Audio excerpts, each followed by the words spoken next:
Good evening, everyone.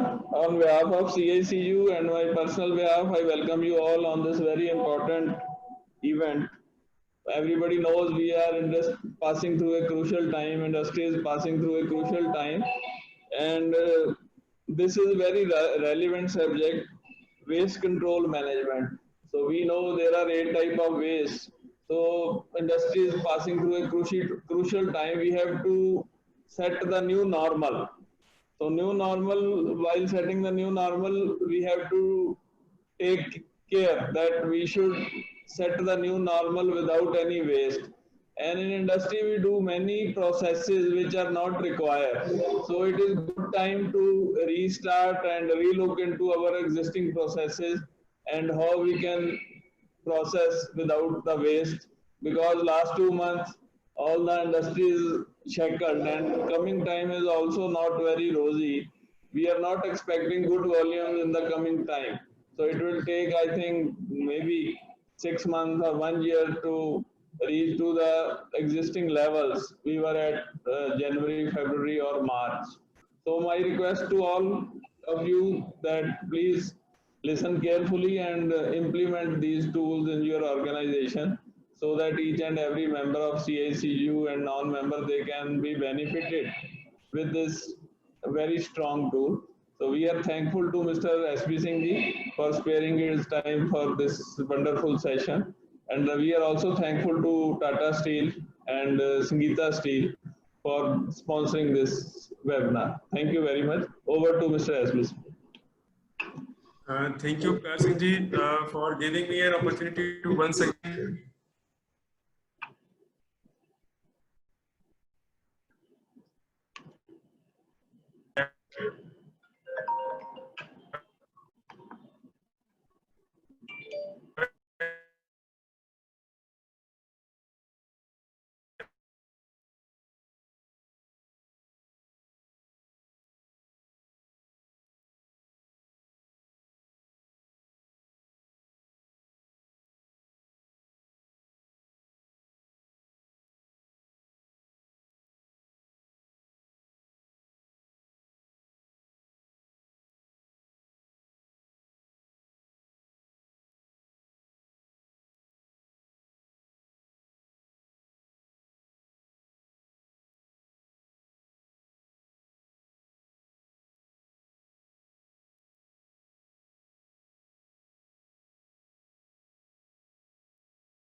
Hello, is the voice audible now? Okay. So if anybody has any issue, you can mention it in their chat box. Okay. So I was talking about कि जो हम wastage control की बात करते हैं उसको मैं आज 2 पर्सपेक्टिव में एक्सप्लेन करना चाहूंगा। एक पर्सपेक्टिव जो है वो बहुत स्ट्रक्चर्ड है जिसमें कि हम muri, mura, muda and all types of muda उसके ऊपर बात करेंगे 3M कंसेप्ट के हिसाब से, which is a Japanese concept. But to start the conversation I would like to have a brief about कि हमारी जर्नल लाइफ, चाहे वो हम अपने घर में हाउस होल्ड में बैठे हैं या अपने ऑफिस में बैठे हैं, there are lot of possibilities to say remove the wastages which we are doing not intentionally but unintentionally. So जब हम बात करते हैं जर्नल लाइफ की तो उसमें हमारे आम तौर पर जो वेस्टेजेस हो रहे होते हैं वो एक वेस्टेज तो हो रहा होता है हमारे टाइम का। कई बार हमने देखा है कि हमें कोई अपनी कोई सामान रखा हुआ है, कोई फाइल ट्रेस करनी है या हमें कोई टूल रखा हुआ है घर में उसको ट्रेस करना है।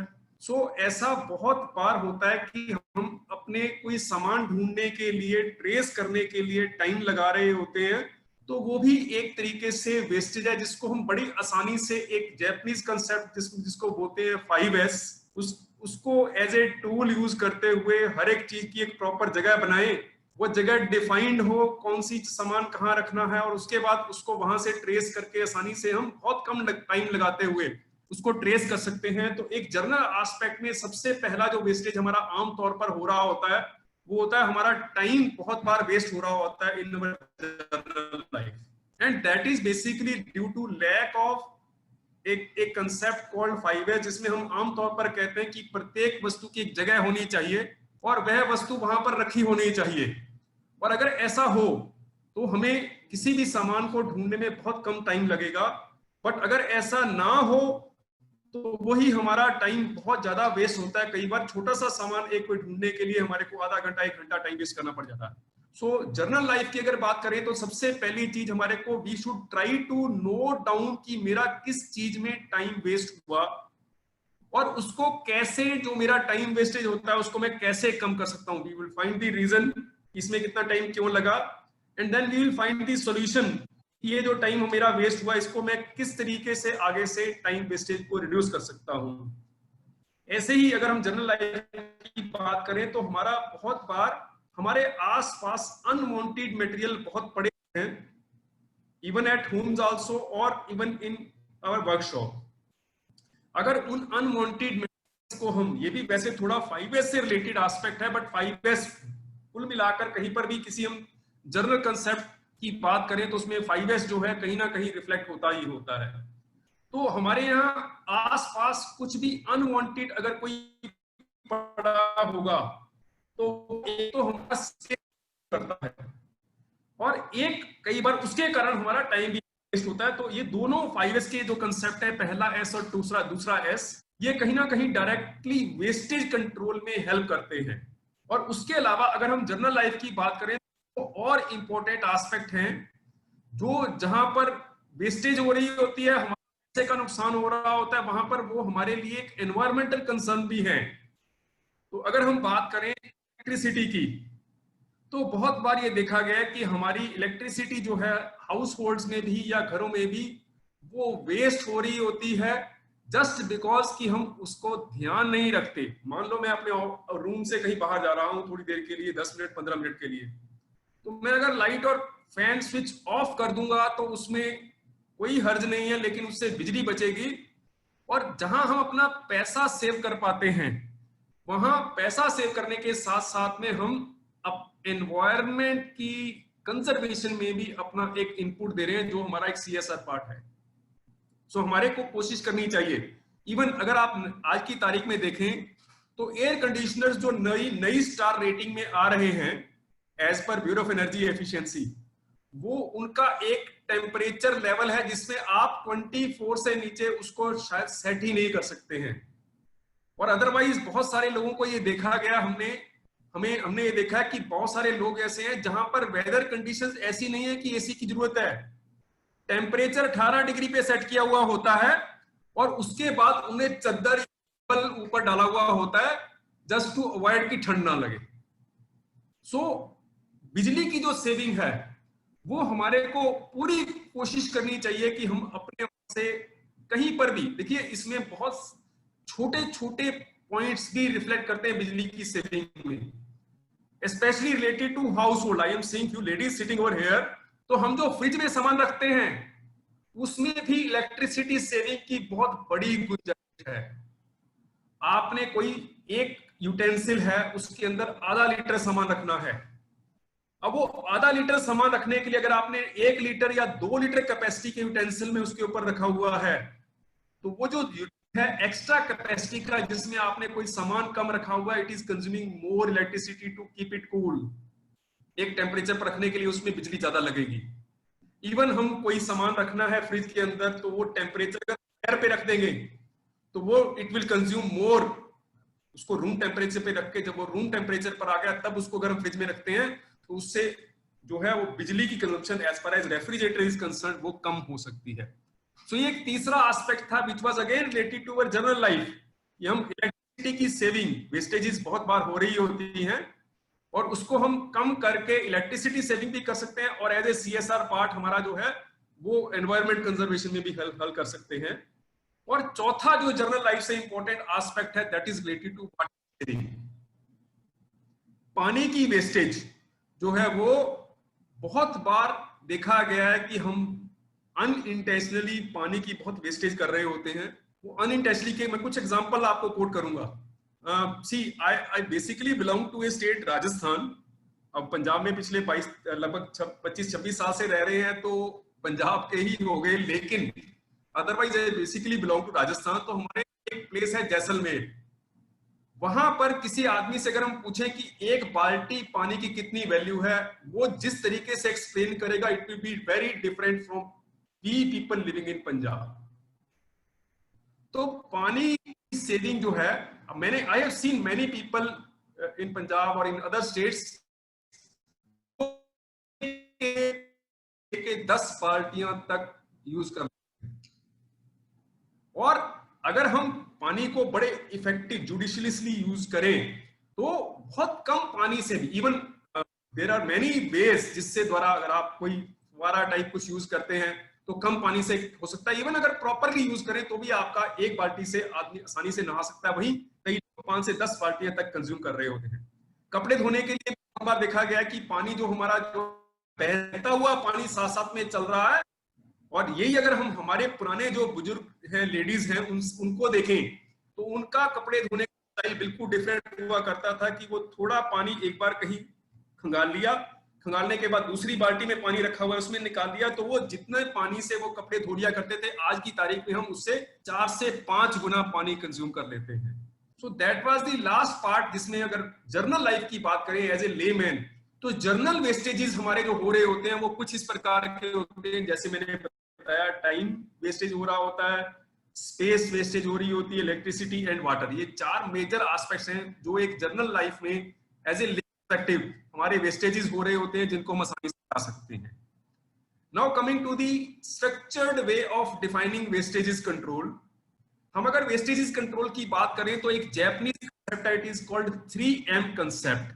जैसे मैंने आपको बताया कि हमारा जो वर्क प्लेस मैनेजमेंट के बारे में हम एक कंसेप्ट 5S की बात करते हैं, उसमें there are 5 different Japanese all start from English alphabet S, इसलिए हम उसको 5S बोलते हैं।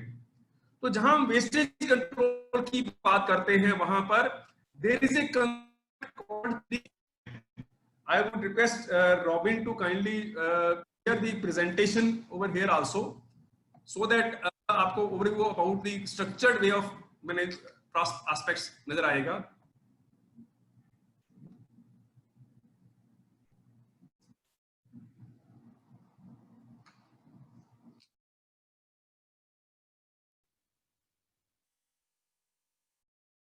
Basically there are 3 Japanese words. I hope everybody is able to see the screen over here which I am showing. तो 3 जापानी शब्द हैं जो इंग्लिश अल्फाबेट M से शुरू होते हैं, इसलिए ये जो वेस्टेज कंट्रोल वाला पार्ट है इसमें 3M कंसेप्ट हम इसको बोल देते हैं। तो इसमें जो सबसे पहला पार्ट है इज कॉल्ड मूरी। मूरी का मतलब है थकावट वाला काम, पेनफुल वर्क। अब देखिए कोई भी काम करना है ऑफ कोर्स उसमें एफर्ट्स की जरूरत है, ये नहीं कि बिना एफर्ट्स के कोई भी काम हो सकता है, बट लेकिन अगर हम मूरी की बात करें, हम मूरी उस एफर्ट की बात करें जिसको जो अवॉइडेबल है।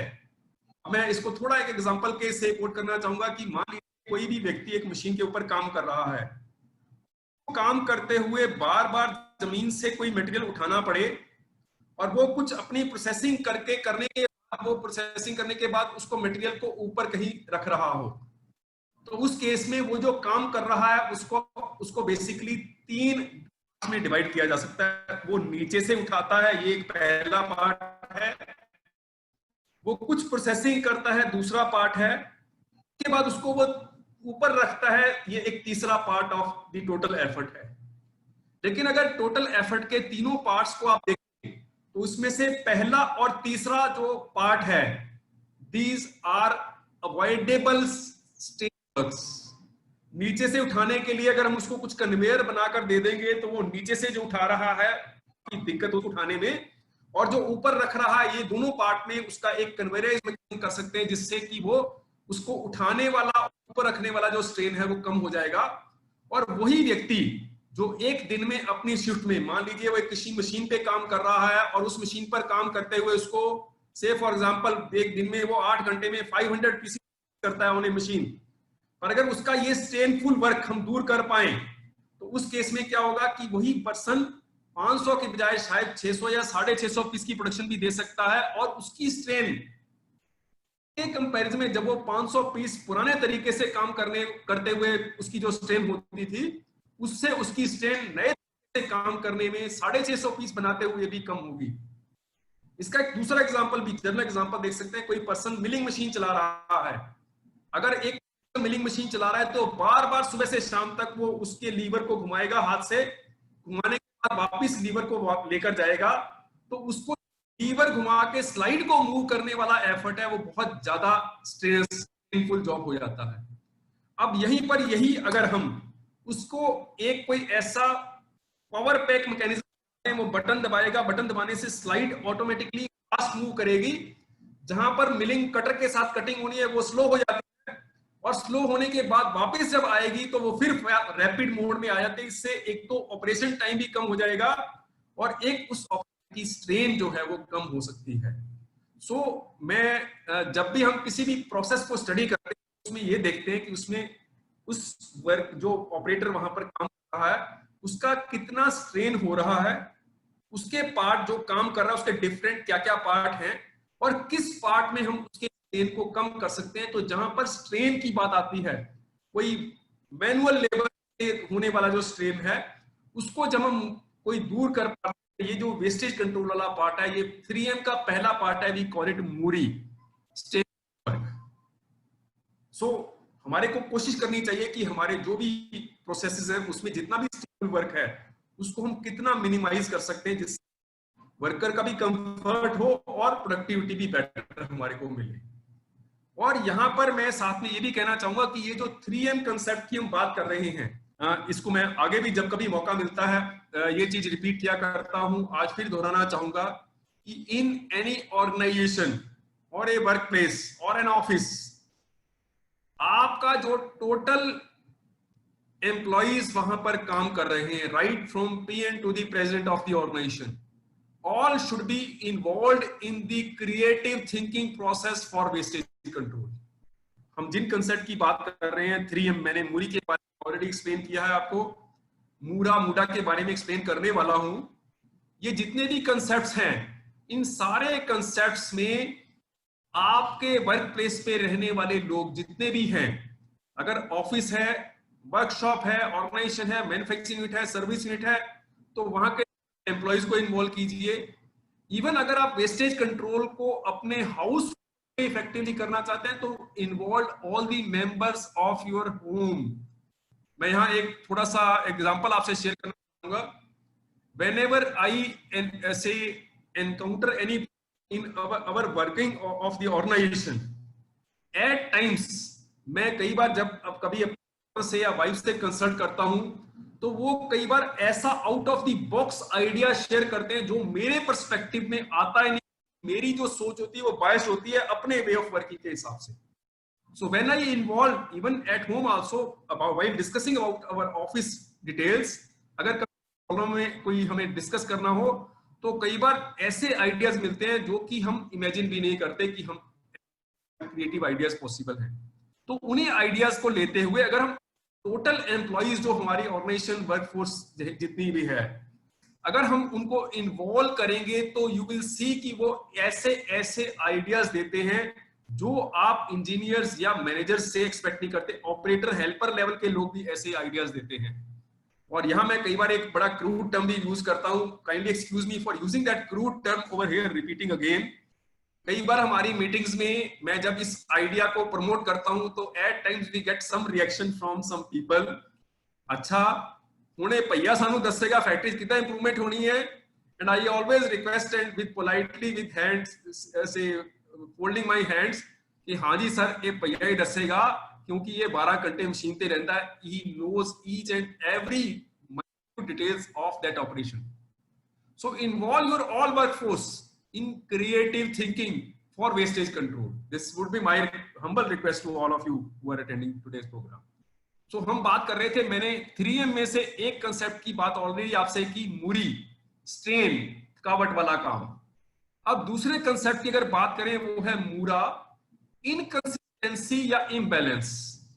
इनकंसिस्टेंसी का मतलब है मैं कोई काम करता हूं, एक बार तो वो ठीक हो गया, चाहे किसी प्रोसेस की बात कर रहे हैं, हमने कोई हीट ट्रीटमेंट किया, पाउडर कोटिंग किया, एक बार वो ठीक हो गया, लेकिन हमने दूसरी बार वो बैच प्रोसेस किया तो उसमें कोई वेरिएशन आ गई, रिजल्ट ठीक नहीं आए।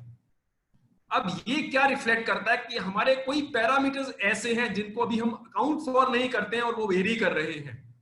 सो we need to study those parameters की कौन से ऐसा पैरामीटर है जिनके कारण हमारे रिजल्ट कंसिस्टेंटली नहीं आ पा रहे हैं। सो अगर ऐसा कहीं हो रहा हो कि हमारे रिजल्ट्स इनकंसिस्टेंट हैं, तो we need to study the parameters involve कि उसमें कौन कौन से पैरामीटर्स हैं। There are definitely some parameters which we are overlooking. और इसके साथ साथ में इनकंसिस्टेंसी के अलावा इम्बैलेंस जो है, असंतुलन, इसको भी मूरा ही माना जाता है as per the Japanese word. Imbalance को अगर मैं थोड़ा सा इलेबोरेट करूं तो इम्बैलेंस का मतलब यह है कि मान लीजिए आपके एक कंपोनेंट को प्रोसेस करने के लिए 5 स्टेशंस हैं, 5 डिफरेंट ऑपरेशंस करते हुए आपका एक ऑपरेशन कंप्लीट होता है। अब मान लो पहली मशीन पर आप कोई प्रोसेसिंग कर रहे हैं तो वहां पर उसकी आउटपुट एक शिफ्ट की से फॉर एग्जांपल 500 पीसेस है। ऐसे ही जो दूसरा ऑपरेशन जिस मशीन पर हो रहा है उसकी भी आउटपुट 500 पीसेस है। बट जहां तीसरा ऑपरेशन जिस मशीन पे हो रहा है उसकी आउटपुट 250 पीसेस है। और चौथे और पांचवें ऑपरेशन पर जो आउटपुट है अगेन 500 पीसेस है। पर ये वाली लाइन जिस पर आप 5 मशीनें रेगुलर चला रहे हैं, अगर दिन भर चलेगी तो इसका शिफ्ट के कंप्लीट होने पर आपको एक्चुअल आउटपुट 500 ना मिलकर 250 पीसेस ही मिलेगा, क्योंकि जो तीसरा स्टेशन है वहां से 250 पीसेस से ज्यादा पीसेस प्रोसेस नहीं हो सकते। तो अगर आप अपनी लाइन को प्रॉपरली स्टडी करेंगे तो कई बार आपको देखने में मिल जाता है कि आपकी लाइन में इम्बैलेंस बहुत है।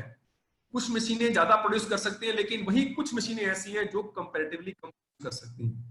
We should strive to achieve 100% line balancing. हमारी कोशिश तो ये होनी चाहिए कि हमारी लाइन 100% बैलेंस हो, लेकिन इन मैन्युफैक्चरिंग प्रैक्टिस मैंने देखा है कि 100% मैचिंग ऑफ ऑल स्टेशंस तो नहीं हो पाती है, बट एटलीस्ट 90, 95, 97% बैलेंसिंग की जा सकती है। तो we should at least focus on कि हम एटलीस्ट 95-97 की लाइन जरूर बैलेंस करें। कहीं पर आउटपुट कम है, जैसे मैंने एग्जांपल लिया था, आपकी 5 मशीन पे अलग अलग प्रोसेसिंग हो रही है, तो जो तीसरा स्टेशन था जहां पर आउटपुट 250 पीसेस दे रहा था, उस स्टेशन पर वो वाली प्रोसेसिंग करने के लिए यदि आप एक की बजाय 2 मशीन लगा देंगे तो 2 मशीन से 250 करके 500 पीसेस प्रोड्यूस हो जाएंगे।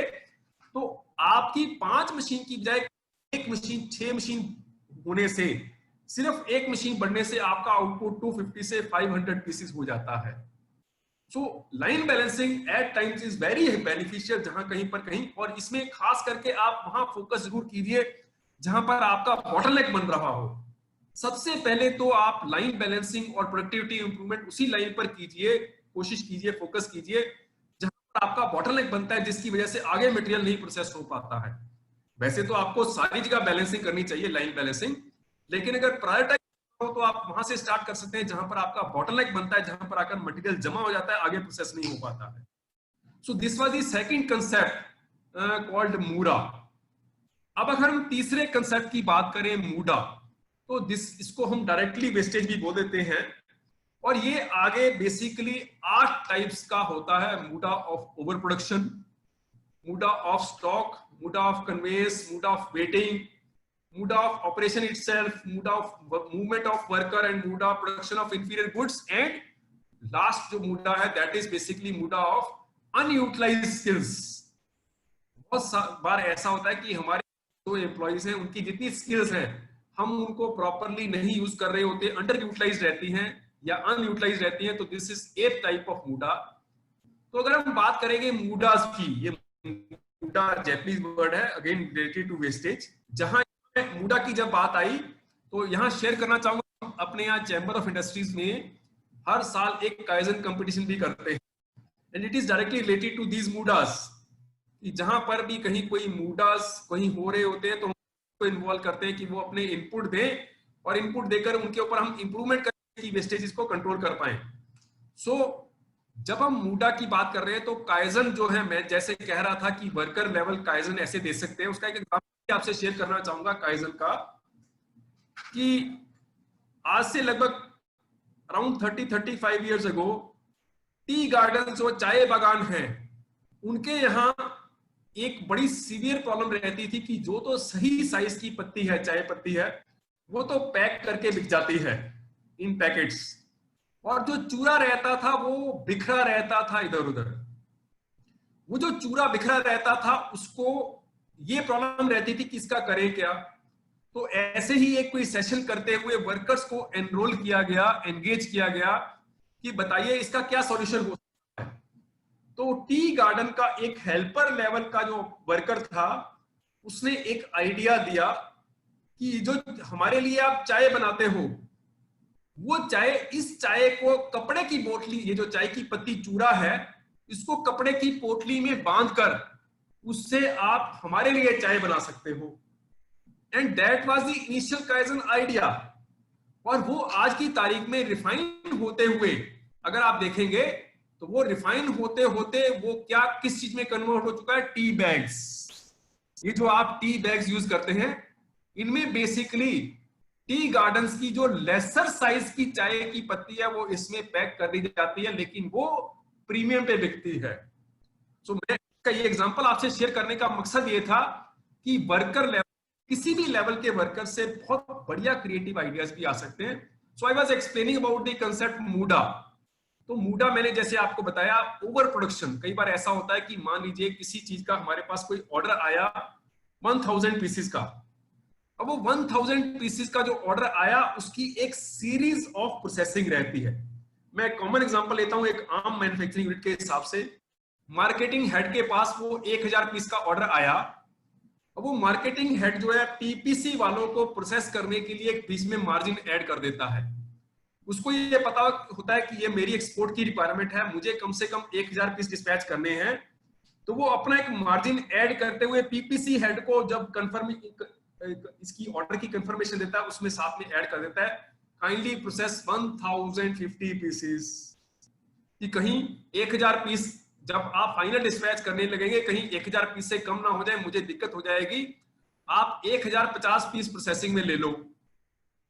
अब वो पीपीसी वाले अपने एंड पर प्रोडक्शन हेड को जो है उसको इंफॉर्मेशन देंगे, उनको भी एक मार्जिन लगता है, मार्केटिंग वाले कल को खींचेंगे कि 1000 पीस 50 पीस मांगे हैं पूरे नहीं दिए, वो उसका अपना एक पीस में मार्जिन ऐड करके प्रोडक्शन हेड को ऑर्डर देते हैं 1075 पीसेस का।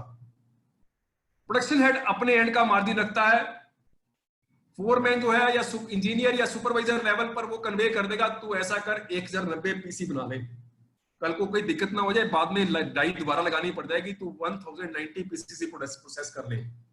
और जो सुपरवाइजर है वो अपना मार्जिन ऑपरेटर को ऐड करके बताता है, वो कहता है तू 1100 पीसी बना ले, वर्कर अपना भी मार्जिन बीच में ऐड करके 1110 पीस बना देता है। अब एक्चुअल डिस्पैच क्या होगी 1000 पीसेस। ये जो 110 पीस फालतू बनेंगे ये डिस्पैच नहीं हो पाएंगे। अगर वो ऐसा प्रोडक्ट है जिसका टीम में ऑर्डर नहीं आता है तो पता नहीं ऑर्डर कभी आएगा भी नहीं आएगा, और अगर ऑर्डर आता भी होगा 4-6 महीने के बाद वो मटेरियल जाएगा भी तो भी उसमें से काफी मटेरियल ऐसा जो रस्टी हो जाएगा, जिसकी प्लेटिंग खराब हो गई, हीट ट्रीटमेंट खराब हो गई या कोई और डेंट लग गए, सो उसमें से काफी सारा मटेरियल वेस्ट हो जाता है। सो इट इज एडवाइजेबल कि आप जो मटेरियल प्रोसेस करते हैं उसको आपका जो नॉन कन्फर्मेंस लेवल है, अगर आपको पता है कि आपका नॉन कन्फर्मेंस लेवल से इट इज 1% टोटल, तो यदि आप 1000 पीस प्रोसेस आपको डिस्पैच करने हैं तो आप 1010 या 1015 पीस प्रोसेस कर लीजिए, मैक्सिमम 1000 पीस प्रोसेस कर लीजिए। लेकिन 1000 की बजाय अगर हम 1110 पीस प्रोसेस करते हैं तो वो हमारे प्रॉफिट मार्जिन को या तो स्क्वीज कर देगा या बिल्कुल खत्म कर देता है। दूसरा मूडा है मूडा ऑफ स्टॉक। बहुत बार ये देखा गया कि हम जब मटेरियल कोई प्रोसेसिंग के लिए मंगाना होता है, रॉ मटेरियल या कोई भी कंज्यूमेबल्स, उसको ओवर स्टॉकिंग कर लेते हैं। अब यहां पर मूड ऑफ स्टॉक की जब हम बात करेंगे, यहां एक जैपनीज कंसेप्ट को शेयर करना बहुत जरूरी है। It is called JIT, just in time. जो जापानी लोग हैं वो तो मूडा ऑफ स्टॉक जो है उसको बहुत ही खतरनाक मानते हैं। वो कहते हैं इन्वेंट्री होना ही नहीं चाहिए। उनके एक सिस्टम चलता है जस्ट इन टाइम, जिट। हमारे यहाँ भी जिट जो है उसको फॉलो करने की कोशिश की गई है, लेकिन लोकल सर्कमस्टांसेस की वजह से हमारा जिट उतना इफेक्टिवली अभी कामयाब नहीं हो पाता है। तो हमें स्टॉक्स तो रखने पड़ते हैं, बट जब हम स्टॉक इन्वेंट्री रखते हैं कि काम ना रुके, उसको इसमें भी ये ध्यान रखना बहुत ज्यादा जरूरी है कि वो इन्वेंट्री इतनी ज्यादा ना हो कि उसकी इन्वेंट्री कैरिंग कॉस्ट ही बहुत ज्यादा हो जाए। हमें कोई मटेरियल अगर 10 दिन का, 15 दिन का, 20 दिन का मटेरियल रखा है, तो ये नहीं कि उसकी बजाय हम 3 महीने का मटेरियल हम बार बार ऑर्डर देता रहेगा। तो we should try to minimise our stocks. ठीक है, आपको इन्वेंट्री रखनी पड़ती है कि काम ना रुके, लेकिन उसकी भी कॉस्ट पड़ती है, ब्याज पड़ता है उसका। सो आप इन्वेंट्री उतनी की रखिए जितनी बहुत जरूरी है। उसके minimum maximum inventory levels define करते हुए आप इन्वेंट्री उसके बीच में ही मेंटेन कीजिए, ताकि स्टॉक का जो इन्वेंट्री कैरिंग कॉस्ट है वो ज्यादा ना पड़े। नेक्स्ट आता है मूड ऑफ कन्वेंस, ट्रांसपोर्टेशन। अब देखिए कई बार ऐसा होता है हमारे पास एक गाड़ी है जो डिस्पैच के लिए हम यूज करते हैं। गाड़ी आती है, जाती है, मटेरियल लेकर जाती है, लेकर आती है। बहुत बार ऑर्गेनाइजेशन में हमने ये चीज देखी है कि गाड़ी सुबह गई, 11 बजे वापस आई, आते ही उसके लिए ऑर्डर तैयार रहता है, चल शेरपुर चौक फलानी जगह ये लेके जा। वो भी 12 साढ़े 12 बजे वापस आया, चल ये मटेरियल लेके जा, वो हीरो साइकिल पास यासपुरा फाटक लेके। सो एट टाइम्स वो जो उसका एक शेड्यूल नहीं बना हुआ था, उसके कारण गाड़ी दिन भर में बार बार 4 बार 5 बार 6 बार चक्कर लगाती है। वही अगर हम शाम को एक शेड्यूल बना लें कि कल कौन कौन से मटेरियल्स डिस्पैच करने हैं, लेकर आने हैं, उसका एक प्रॉपर शेड्यूल बनाते हुए ज्यादा से ज्यादा 1 या मैक्सिमम 2 बार में गाड़ी का एक रूट बनाते हुए अगर वो अपना काम पूरा करके आती है, तो उसमें टाइम भी सेव होता है, उसमें गाड़ी का जो वो चलना है, उसके जो डेप्रिसिएशन है, मेंटेनेंस है, वो भी कम होती है, डीजल कंजम्पशन भी कम होती है। सो इसके ऊपर ध्यान देने की जरूरत है कि प्रॉपर एक शेड्यूल बनाकर ट्रांसपोर्टेशन जो है उसको कंट्रोल किया जाए, मैनेज किया जाए properly. Next is mood of waiting. Mood of waiting ऐसा कई बार देखा गया कि या तो हमने कोई मीटिंग करनी है, उसमें हमने 10 लोगों को कॉल किया, उसमें से 8 लोग आ गए या 9 लोग आ गए, एक बंदा नहीं पहुंचा है और उसके कारण बाकी सब लोग वेट कर रहे हैं। तो इस केस में क्या होगा, वो जो 8 या 9 लोग वेट कर रहे हैं, उनका जितने टाइम वो वेट करते उसको आप उतने लोगों से मल्टीप्लाई कर लीजिए, उतने पर्सन मिनट्स वेस्ट हो गए। यानी अगर एक आदमी को की वेट करने के लिए आधा घंटा 10 लोगों ने वेस्ट कर दिए, तो 5 पर्सन आवर्स वेस्ट हो गए हैं। ध्यान में होना चाहिए। यहीं पर मूड ऑफ वेटिंग दूसरे एंगल से भी देखा जा सकता है। एक मशीन पर हम कोई कुछ प्रोसेस कर रहे हैं, अब वो वहां पर प्रोसेसिंग खत्म हो गई, पीछे से मटेरियल जो आना था वो नहीं आया, उसके कारण वो वेट कर रहे हैं। तो this is also called muda of waiting. चाहे मीटिंग के लिए वेटिंग हो या हम कोई प्रोसेसिंग कर रहे हैं, उसमें पीछे से मटेरियल नहीं मिला, डाई नहीं मिली, उसके कारण वेट कर रहे हैं। तो these are all called muda of waiting. और इसके बाद एक है मूडा ऑफ ऑपरेशन इटसेल्फ। हम जो काम कर रहे हैं उसमें क्या वेस्टेज हो रही है, जिस तरीके से कर रहे हैं उसमें क्या वेस्टेज हो रही है। यहां मैं कोरिलेट करना चाहूंगा। मैंने जब डिस्कशन स्टार्ट की थी तो जनरल एग्जांपल्स आपसे कोट किए थे लेमैन कंसेप्ट के हिसाब से। टाइम वेस्टेज कहीं पर हो रहा हो, स्पेस वेस्टेज कहीं पर हो रहा हो, या कहीं पर एनर्जी बिजली की वेस्टेज हो रही है, कहीं पर पानी की वेस्टेज हो रही है। ये सारे अगर हम 3M कंसेप्ट के एंगल से बात करेंगे तो वो यहां रिफ्लेक्ट होते हैं। मूड ऑफ ऑपरेशन इटसेल्फ, किसी भी काम को करने के लिए बिजली लगनी कितनी चाहिए थी, आप कितनी बिजली लगा रहे हैं, आपको पानी कंज्यूम कितना करना चाहिए था, आप कितना कर रहे हैं, स्पेस कितनी आइडियली कंज्यूम होनी चाहिए, आपने कितनी स्पेस एक्स्ट्रा कंज्यूम की हुई है, आपका कोई टाइम जो है कितना वेस्ट हो रहा है। ये सारी चीजें मूड ऑफ ऑपरेशन के अंदर ही आती हैं। और उसके अलावा अगर मूड ऑफ ऑपरेशन की बात करें तो उसमें कई बार ये होता है कि हम जो काम कर रहे हैं उसकी जरूरत भी है कि नहीं। यहां मैं एक एग्जांपल आपसे शेयर करना चाहूंगा। Kindly excuse me for a minute.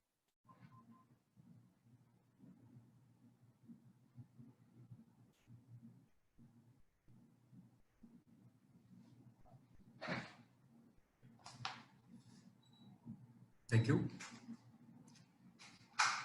सो यहाँ मैं एक एग्जांपल आपसे शेयर करना चाहूंगा।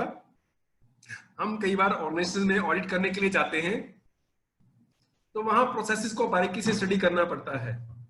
सो while conducting an audit in A company, वो फोर्जिंग यूनिट था, वहां पर उनके यहाँ पहले oil fired furnaces for heating the material use की जाती थी। तेल से, फर्नेस ऑयल से चलने वाली भट्टी लगी हुई थी। उन्होंने over the period of time furnace oil की जो भट्टी थी उसको रिप्लेस कर दिया विद इंडक्शन हीटिंग फर्नेस। अब वो एनवायरनमेंट के हिसाब से भी बहुत बढ़िया है।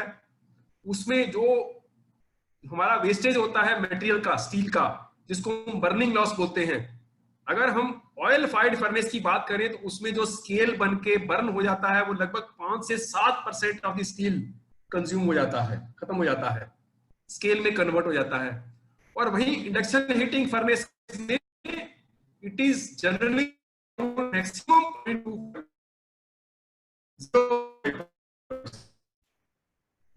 इतना जो उन्होंने उसमें अपग्रेडेशन की थी ऑयल फायर्ड फर्नेस से, फिनिश भी बहुत बढ़िया आती है इंडक्शन हीटिंग फर्नेस में। तो मैं जब वहां प्रोसेस स्टडी करने गया तो वहां पर उनका वो फोर्जिंग करने के बाद 2 ऑपरेशंस क्लिनिक के उन्होंने लिखे हुए थे अपने कंट्रोल प्लान में।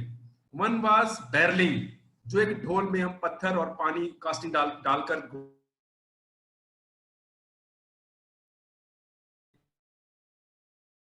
और एक उसके बाद नेक्स्ट ऑपरेशन था short blasting. This were for cleaning the surface of that component. अब मुझे जो कंपोनेंट फोर्जिंग वाला लग रहा था वो इतना बढ़िया लग रहा था कि मुझे ऐसा लग रहा था कि इसको शॉर्ट ब्लास्टिंग या ढोल करने की जरूरत ही नहीं लग रही है।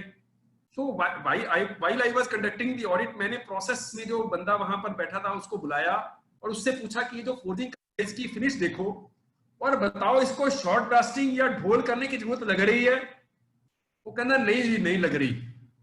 तो मुझे अपना जो हंसी है को उसको काफी कंट्रोल करना पड़ा। मैं कहा अच्छा नहीं लग रहा, किसकी करने की जरूरत नहीं लग रही तो कर क्यों रहे हो? तो उसका जवाब था कि सर हमारे कंट्रोल प्लान में लिखा हुआ है इसलिए इसको शॉर्ट ब्लास्टिंग भी करते हैं और ढोल भी करते हैं।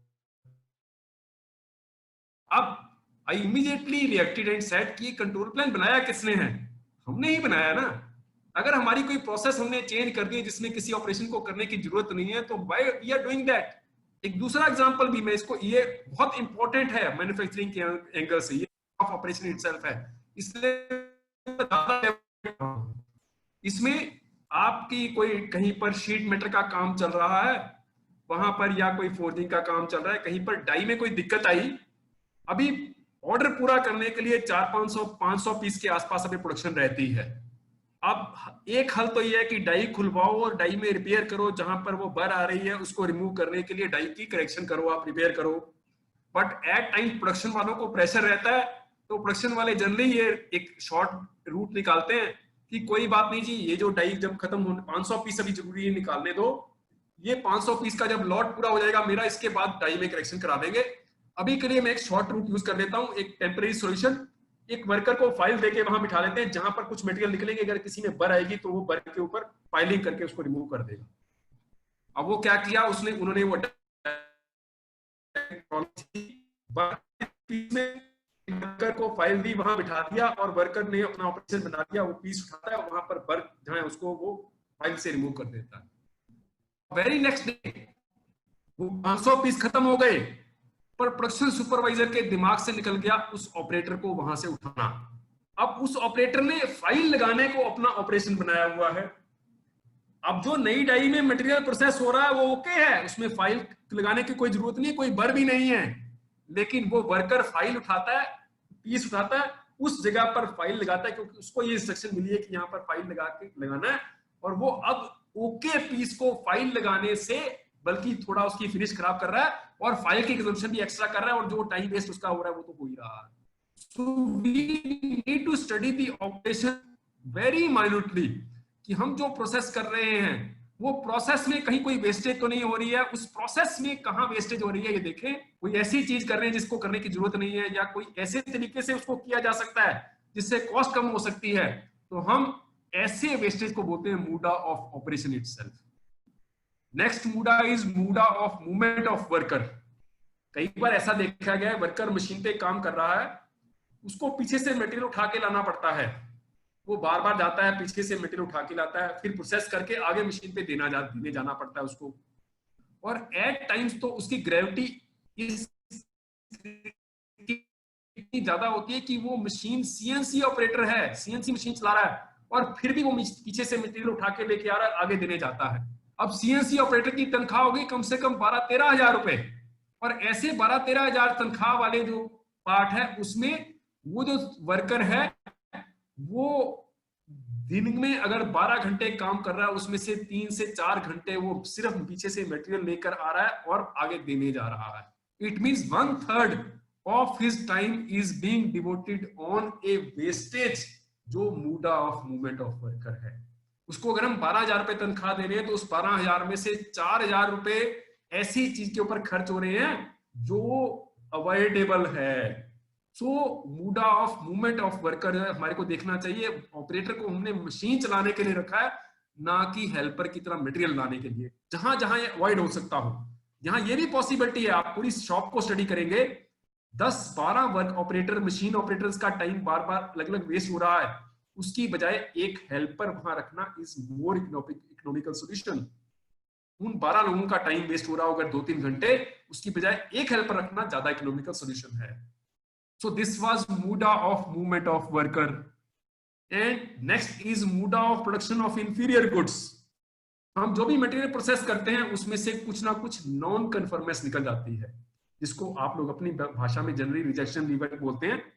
I call it in my language non conformance, यानी वो मटेरियल जैसा बनना चाहिए था वैसा नहीं बना, स्टैंडर्ड के हिसाब से या कस्टमर रिक्वायरमेंट के हिसाब से जैसा बनना चाहिए था वैसा नहीं बना है।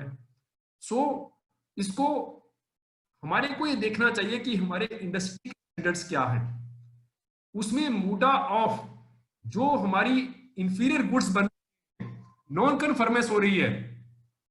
अगर मेरे यहां पर 2 से 3% हो रही है, मेरा कोई शीट मेटल का यूनिट है और एक अच्छे शीट मेटल यूनिट में मान लो वो 0.1% के अंदर कंट्रोल कर रहे हैं, तो why we are having non conformance 2 to 3%। Forging में तो कई बार देखा गया 5 से 7% फोर्जिंग में नॉन कन्फर्मेंस आ रही होती है टोटल फोर्जिंग एंड मशीनिंग मिलाकर। वही एक अगर अच्छे फोर्जिंग यूनिट में वो 0.5% में कंट्रोल कर रहे हैं तो इट मींस हम लगभग 5 से 6% एक्स्ट्रा नॉन कन्फर्मेंस की कॉस्ट बियर कर रहे हैं। सो ये देखना चाहिए कि हमारे इंफीरियर गुड्स कितने हैं, उसमें जितनी भी इंफीरियर गुड्स की प्रोडक्शन में हमारा वेस्टेज हो रहा है, that is called muda of production of inferior goods. And last but not the least is muda of unutilized skills, muda of unutilized skills। और यहां मैं एक एग्जांपल से इसको कोट करना चाहूंगा। एक हम किसी इंस्पेक्टर को हायर किया किसी कंपनी में और उसको सेग्रीगेशन वाले वर्क में लगा दिया, 100% विजुअल इंस्पेक्शन में लगा दिया कि ये जितना लॉट बन रहा है मटेरियल प्रोसेस हो रहा है इसको 100% आपने विजुअली चेक करना है, जितने ओके पीस निकले उसको ओके में रखना है, जितने नॉट ओके निकलेंगे उसको नॉट ओके, यहाँ बिन बने हुए हैं रिजेक्शन दी वर्क के, यहाँ पर उसमें आपने डाल देना है। उसको नया रखा, उसको उसके थोड़ी देर बाद से लंच टाइम के बाद वो अपने सीनियर के पास आकर कहता है सर वो ठीक है आपने मुझे जो काम दिया है मैं वो काम तो कर ही रहा हूं, पर मेरे पास बीच में टाइम होता है, उतना दिन नहीं है, पूरे दिन का काम नहीं है, मुझे सर वर्नियर और माइक्रोमीटर भी चेक करना आता है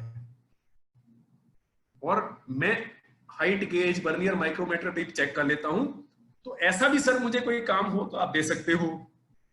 तो आमतौर पर I am not saying about all the organisations but आमतौर पर जनरली मैंने जो देखा है ऑर्गेनाइजेशंस में, उसको आगे से जवाब पता क्या मिलता है, अच्छा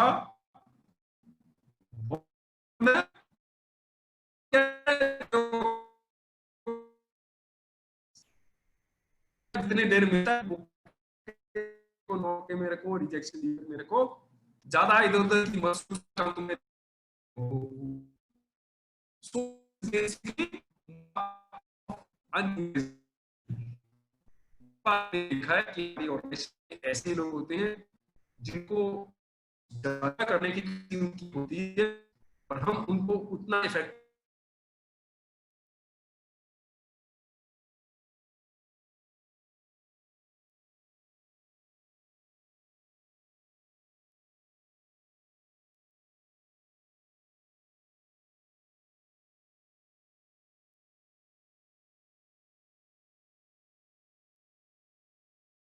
कहां पर हमारा थकावट वाला काम कोई हो रहा है? हेलो, एक देखना चाहिए कि हमारा कहीं थकावट वाला काम है, उसको हम 3M कंसेप्ट के हिसाब से नूरी बोलते हैं। दूसरा कंसेप्ट बोलते हैं मूरा, जिसमें हमारी इनकंसिस्टेंसी कोई हो, मटेरियल बार बार ठीक नहीं प्रोसेस होता, कभी ठीक बनता है कभी ठीक नहीं बनता, या इम्बैलेंस हो, कहीं ज्यादा प्रोडक्शन हो रही है कहीं कम, जिसकी वजह से बॉटलनेक हो रहा है, तो उसको हम बोलते हैं मूरा। और तीसरा कंसेप्ट मैंने जैसे आपको बताया, दैट इज मूडा, जिसको हम बोलते हैं डायरेक्ट वेस्टेज। और ये 8 डिफरेंट टाइप्स का रहता है। वन इज मूडा ऑफ ओवर प्रोडक्शन, मूडा ऑफ स्टॉक या इन्वेंट्री, मूडा ऑफ कन्वेयंस या ट्रांसपोर्टेशन एक्स्ट्रा अगर कहीं कर रहे हैं, मूडा ऑफ वेटिंग, कहीं पर कोई मीटिंग में टाइम या मटेरियल पीछे से नहीं मिला उसकी वेटिंग हो रही है, मूडा ऑफ ऑपरेशन, जो काम कर रहे हैं उसमें कोई ऐसी चीज कर रहे हैं जिसकी जरूरत नहीं है या कम कॉस्ट से किया जा सकता है, mood off movement of worker, जो वर्कर कहीं से पीछे से मटेरियल लाने ले जाने में टाइम वेस्ट हो रहा है उसका, या muda of production of inferior goods, non conformance, rejection level ज्यादा बन रही है, या मूड ऑफ अनयूटिलाइज्ड स्किल्स। तो ये दीज आर 8 टाइप्स ऑफ मूडा जो आम तौर पर हमारे वर्कशॉप में, ऑर्गेनाइजेशन में, ऑफिस में हो रहे होते हैं। और इनको अगर हम बारीकी से इनके ऊपर वर्किंग करें तो बहुत वेस्टेज है उसको कंट्रोल करते हुए काफी हम सेविंग कर सकते हैं। So this was as far as my input is concerned. Now we are open for queries from your side. अगर आपके यहाँ से कोई queries हो तो kindly raise your hand and you can raise queries. I would request Robin to kindly see. किसी के अगर कोई queries हैं तो you can raise your hands. I'll be happy to answer your queries. Unmute कर लीजिए जिसको कुछ बात आप chat अपना raise either raise your hand या चैट लिख कर करिए I have some query ऐसा लिख दीजिए and then you can unmute yourself. Any queries?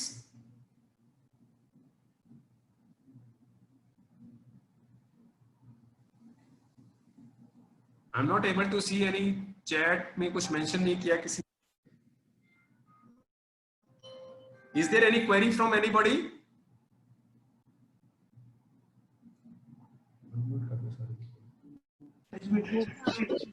I have unmuted everybody now.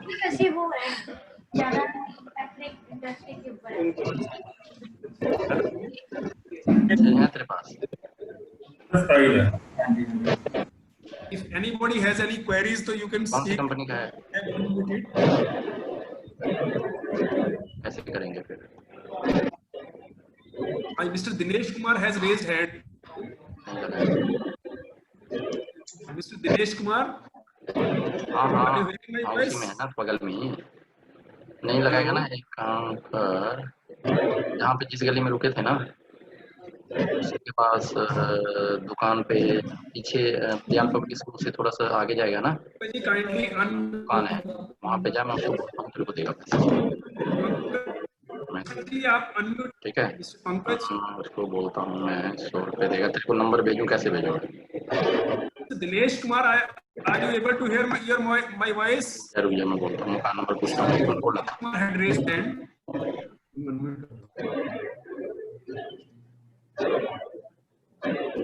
Any queries from anybody?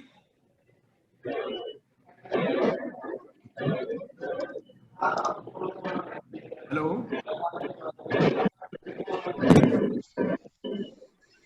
Yeah, very sir, Naveen ji, I have got your point. It is very valid. तो आप mood off movement of worker की आपने बात की है, very rightly said कि layout change भी उसमें रिव्यू किया जा सकता है, definitely it should be reviewed.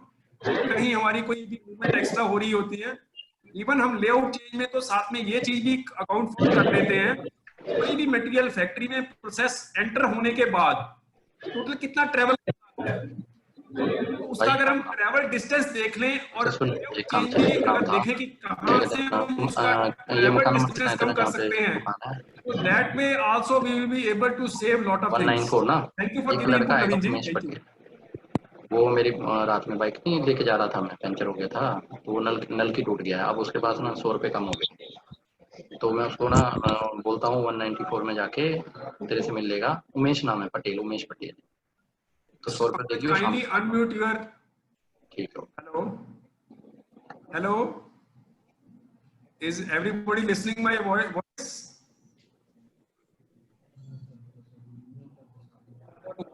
So I didn't see any. विद्याल पब्लिक स्कूल से आगे ना मकान नंबर है 190. So, I'm thankful to CISU for giving me an opportunity to have this interaction, and thankful to you all for listening me patiently.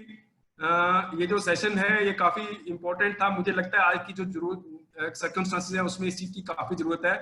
But I would make a request to all of you to kindly religiously implement this. And one more request कि आप अपने workplace जितना है उसमें kindly involve everybody in creative thinking. That is my humble request to everybody. You all say who have attended this session. Once again, with thanks to Kar Singh ji, President CSU, for giving me an opportunity, to Mr. Sanjay Bhatia from Sangeeta Steel Corporation for supporting this event, and Tata Steel, ever dependable supporter, and Mr. Robin, and all staff members of CSU who are assisting us in conducting these webinars successfully. Thank you very much for listening me patiently. Thanks a lot to all. In the session now. Thank you all.